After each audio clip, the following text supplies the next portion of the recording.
Thank you so much for having me. I feel very grateful that so many people are interested in hearing about Hirsch and about the situation that's going on. I don't know how. Would you like me to kind of tell you what happened to Hirsch? I'm not sure who's familiar with what. Give me some guidance of what you think would be best. Wouldn't mind, Rachel, giving us a little background, how you learned about it, and if you can bring us as much up to date as you can. Sure. So just to give you quick background, my husband, John Poland, and I are both born and raised in Chicago, big JNF families with our little blue boxes, as part of our childhoods. Hirsch was born in Berkeley, California, where we lived until he was 4, and we had a daughter there named Libby also. Libby's now 20 years old, and we moved to Richmond, Virginia, where we were for 4 years. In the summer before Hirsch turned 8, we moved to Israel, and we had a second daughter before we moved to Israel. So we have 3 kids. We have Hirsch, who turned 23 on October 3rd, and we have Libby, who's 20, and Orly, who's 18. So on the night of October 6th, the 5 of us, our family, went to synagogue for, normally on Friday nights we go to synagogue, and also because it was Simchat Torah, we went to synagogue. We all danced with the Torah. We went to friends of ours for Shabbat dinner afterwards. Hirsch had just returned from 9 weeks of travel in Europe, where he had attended 6 different music festivals in 6 different countries. So everyone at Shul, at Beit Knesset, at synagogue, was very excited to see him and hear about his adventures. And he had said to us before we left for synagogue, "Tonight I'm going to go camping with one of my friends." So he had brought his camping backpack to synagogue and then to Shabbat dinner afterwards. And at 11 o'clock in the evening on the 6th, he kissed me. He kissed John. He even hugged the hostess, which I noted and thought, what a good boy. And he turned around in the doorway and said, "Love you, see you tomorrow." And that was 110 days ago. And the next morning, early the next morning at 7:30, my husband John left for synagogue. I was still in the kitchen having a cup of tea.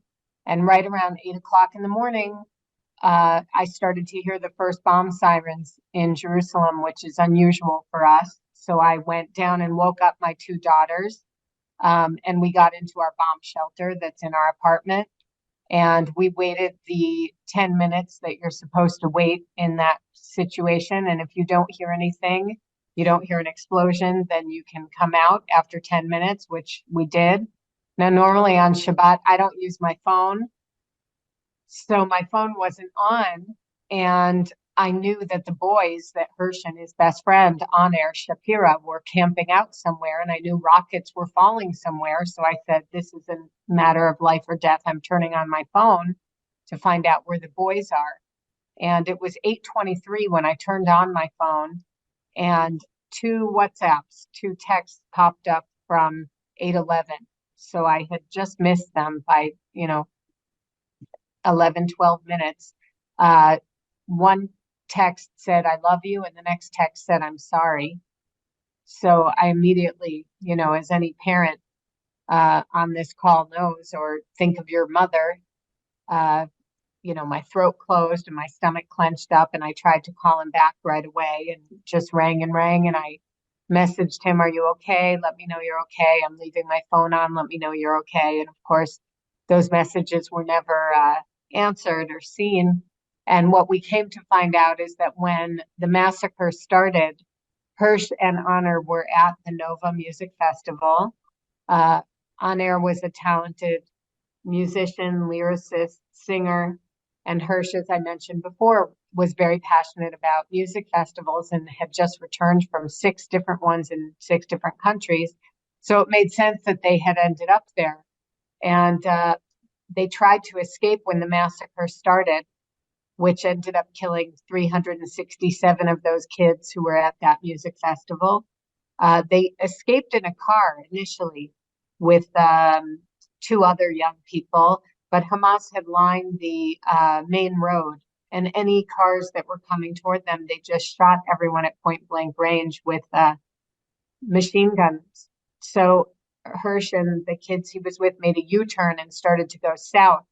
But then there were a lot of rockets falling. So they ran out of the car into one of the roadside bomb shelters that are sprinkled throughout the South next to every one of the bus stops. And it turned out that 29 of those young kids from the music festival smashed into a bomb shelter that was 5 feet by 8 feet.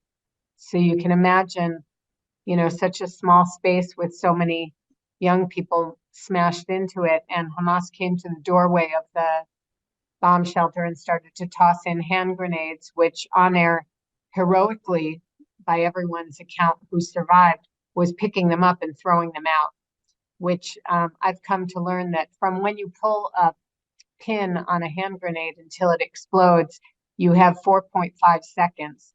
So it really is a testament to his heroism that he was able to throw out 7, which there's dash cam coverage of that that we have. And unfortunately, on the 8th one, it exploded while he was holding it and killed him. And then Hamas came to the doorway and was firing in. First, they fired in an RPG, and then they just came to the doorway and were spraying the room with machine gun fire. So most of those young people were dead right away. Some were in the process of dying, terribly wounded.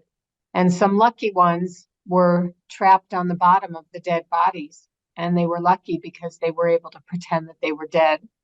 And it's from them that we got our initial reports that after the dust settled a few minutes, there was a lot of smoke, dust, and heat in the room from all the explosives.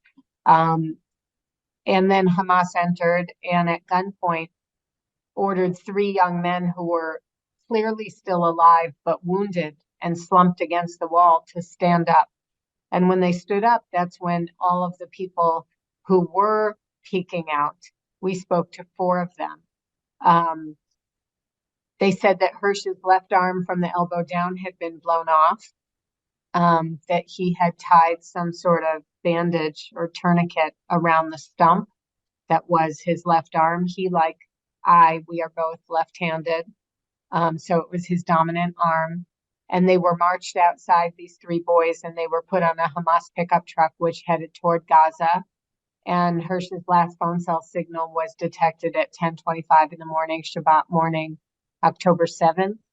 And ironically, some of you, I'm sure, have heard the story that a week later we were being interviewed by Anderson Cooper on CNN. And at the end of the interview, he said, "You guys, I'm going to call you now." And we thought, why is he calling us? No one else has ever called us after an interview.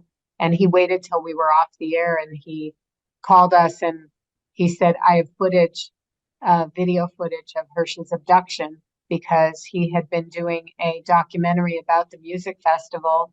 And he had gone down to where the festival was and was speaking to IDF soldiers who had come across a camera that had fallen off the helmet of one of the Hamas gunmen. And they shared the footage with Anderson Cooper, who shared it with us, which was very valuable for us because, as people know, you know, when you have eyewitness testimony, but people are traumatized or people are from different viewpoints, they see different things. So to have the concrete evidence showing Hirsch walking on his own 2 feet, not being dragged. I mean, he was at gunpoint, but he seemed, I'm sure he was shell-shocked and traumatized and, you know, dazed, but he seems composed and he gets himself up on the truck. And when he turns to sit down is when you can very clearly see the stump where his left arm used to be, and the jagged bone sticking out. And that was 110 days ago. And Since then, we know very, very, very little. Some of you have probably heard me say, I don't live where you live anymore. I live on a different planet, as you can sort of try to imagine. Even my dearest, closest friends and family say, I can't imagine what you're going through. And I always say, I can't imagine what I'm going through. It's an alternate universe, and it's very difficult to describe. And every morning when I wake up, I say, as soon as I open my eyes, I say for years, there's a one-line prayer that a lot of Jewish people traditionally say, thanking God for giving me back my soul and thanking God for having faith in me and giving me another day. And I always think that's such an interesting prayer to say, because we always talk about us having faith in God, but that first prayer of the day is saying, thank you for having faith in me. And then I say, now pretend to be a human. And I put on this costume to look like a person so that I can try to save him and try to save them. And if I do what I feel like doing, which is being in a ball on the floor, curled up in the fetal position, then I'm not very helpful to him or to anyone. So that's what we've been doing. We've been really blessed and lucky to have a team that showed up on the afternoon of October 7th and really haven't left us. We have a core team of 3 people who are with us every single day. Someone who deals with all of our media and our PR, someone who is young and savvy and knows how to do all of social media, because, of course, I am way too old to figure that out and never knew anything about Instagram or Facebook or any of those, TikTok or anything. And that's been really important. And we have someone who's kind of like a chief of staff who, fields everything. But then we have a bunch of people who are just supportive, smart, capable, innovative, who are part of the team, who, work part-time with us. And we're on a mission, as anyone on this Zoom knows, you'll run to the end of the earth to save your people. For us, it's our son. It's our only son. I have a very special relationship with Hirsch. He's the person that turned me into a mother, which is very different. Before Hirsch, I was a woman, I was a daughter, I was a friend, I was a wife, but Hirsch is the one that made me mother. So I'm happy to, take questions or tell you, what we've been focusing on or what we're focusing on now. What do you think would be helpful? So, Rachel, I've done a lot of these interviews, and I have to say, I think in this one I'm speechless, and that's not easy to do. But I will say that you have the backing of Jewish National Fund USA. When people say I can't imagine, that's an underestimate of trying to use the word can't imagine. But what is it that we can do? I know that there's social media. We have a big cohort of people. We have a lot of talented people in social media and other areas. What is it that the JNF-USA family can do for you and your family? Well, I think we've been focusing sort of on 2 different tracks. One is advocacy, which is extremely important. I started wearing my number long ago, and then as the lead up came to day 100, I met with a group of young students who were visiting, university students who were visiting on day 88. And I got a question that I had never had in all these days of doing all these, challenging talks. He raised his hand and he said, "What can we do to ease your pain?" And no one had ever asked me that before. And it was very spontaneous. I hadn't thought about it. I said, God forbid we get to day 100. Please don't make me wear this number alone anymore. And what's interesting is by lunchtime that day, the group leader wrote to me. I spoke to them at 8 or 9 in the morning, and she said, I just want you to know it's lunchtime and every single person on the trip is wearing a number 88. They started today. And we've now seen pictures from all over the world. There's, hundreds of thousands of people, and they're non-Jewish also, which is really touching, who have decided not just to wear the number on day 100, but to every day wear it. Because when you wear a number, people do ask you in the grocery store. I have a friend who is going through breast cancer chemotherapy, and she just sent a selfie this morning of her having her treatment. And the woman who was putting in her IV asked her about her number and then put on a number herself. And so it's sharing the story of what happened and who these hostages are, I think, is critical because, as you know, I don't need to teach you, anybody on this call, how challenging it is to be Jewish at this moment in history, and all the challenges happening in America around being Jewish or being supportive of Israel. But I think what gets lost in that shuffle is that this cohort of hostages is a microcosm of humanity. There are still people representing almost 20 different nations. You have Christians, Jews, Muslims, Hindus, and Buddhists who are still being held. People don't realize that Arab Muslims are being held hostage right now with Hirsch. And that's really important that the world understands that, because then people have more of a vested interest in looking at this as a humanitarian issue that must be dealt with. The second thing, so in addition to doing things like reposting and, letting people know, and if you are comfortable wearing a number, and if you're not comfortable, I actually think even putting the number in your pocket to remind you, and somewhere existentially, I feel like it relieves a molecule of the weight that I'm carrying. And that somewhere I feel like Hirsch and those hostages know that there are people in the world who haven't forgotten about them and who care about them. The second thing, of course, is that we've done the diplomatic political track, which,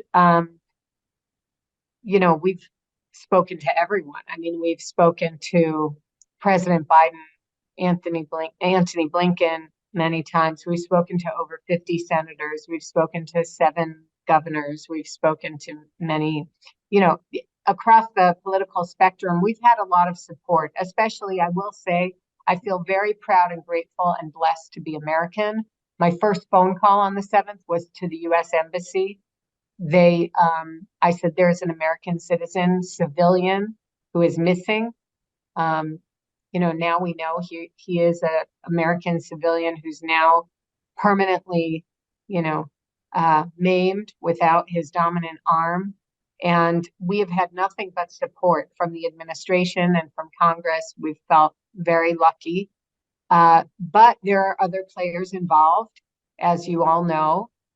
We've spoken to people in the Qatari government who have been trying to be helpful. Look, they are who we have. The Egyptians also, they are who we have. Like, we will talk to anyone. And you are all close with people. I can't say all of you, but I'm sure many of you on this call are close with people in the Israeli war cabinet. And that's very important. The reality is I grew up in a family that was not religiously observant, but my mother always said to me, it was a very Zionist family. It was a very Jewish valued family. And I remember my mother saying to me, in Judaism, we respect life so much that you can break everything in the Bible, which actually is not true, but that she used to call the Torah the Bible. She said, you can break almost every rule in the Bible in order to save a life. That's who we are. And we pride ourselves on that. We pride ourselves that we find life precious. And so the price will be great to get these 136 people back. But that's who we are. And if we want to continue to say that we value life, and we want to continue to say that we value the idea that I will not stand idly by while my fellow's blood flows, we have an obligation to save these people who we failed. It was a fail. You know, everyone we've spoken to in Israel has said they feel terrible. October 7th, a terrible thing happened to us, and we were not able to protect our citizens. These people were dragged from their beds. These kids from the music festival, these like crunchy granola hippie kids, were dragged from this music festival. We have a chance to right that now, and we have a moral obligation, a Jewish obligation to do that. And I think as a nation, we have an obligation to do that. And I think as American Jews, if you believe that, I don't want to say what you should believe whatever you believe, but if you believe that, you should advocate and let your representatives here know that. If you have connections to people in the war cabinet, in the Israeli government, you should let them know that you support that idea, that we know it's going to be precious and dear. That's who we are. And we should be proud of that, that our people are not expendable, that we're not going to forget about Kfir Bibas, who's 1 year old. And we're not going to forget about Oded Lifshitz, who's 85 years old. And we're not going to forget about the 40 kids who were at this music festival who tragically, you know, they say now that those young women who are still there are probably all pregnant. We owe it to them to get them home, and we have to do whatever we can to get them home. And so I think that calling your local representatives in America is also effective. We know we have their support. And what's been great is that the senators we have spoken to, there's been, all of these congressional delegations that have come to Israel, and they are always bipartisan, and they are always united in saying, we are, when Lindsey Graham gets up in a room with us and puts his arm around a very progressive Democratic senator and says, we are together in this. Nobody wants to see, there's still 6 Americans presumed to be alive versus one of them. We know that 2 have died in captivity. When these congressional delegations come and they are mixed and they say, there's no mixed about our feelings on this. Every single one of us is united, and we are going to work together to get our American brethren home and everyone there home, which is really also a beautiful American value, that these are human beings and it's our duty as human beings to them.